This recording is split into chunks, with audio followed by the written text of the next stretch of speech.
So a lot of folks always ask what kind of crops they can grow in aquaponic systems, and the answer to that is almost anything. You can grow anything from tomatoes, kind of traditional greenhouse crops, tomatoes, cucumbers, that kind of thing, to traditional NFT crops like lettuce and salad greens.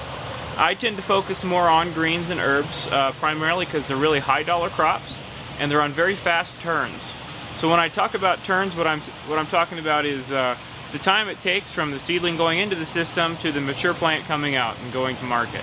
So when you focus on crops that have really fast turns, crops like lettuce and mustard greens, collard greens, all of those different greens, and then crops like basil, mint, that kind of thing, what you do is you're minimizing your liability, so the cost of them being in the system, plus you're maximizing your returns as a function of time.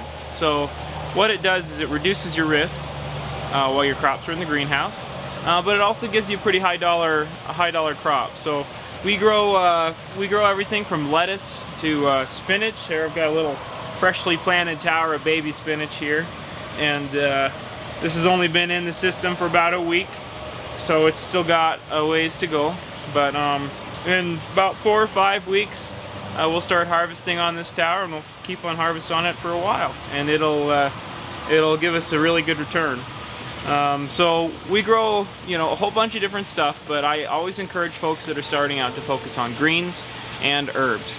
Pretty much anything that's considered a green or called a green, lettuce, and then just about any kind of fast-growing herb like mint or basil or chives, stuff like that is going to be a really good bet for getting going in these systems. And they're good trial crops too if you're just getting started, because you're not going to lose a whole lot of money or time if you have a failure. So we take out our seedlings, we plant them here. I'm just going to do 8 on this tower, and we'll pull the insert.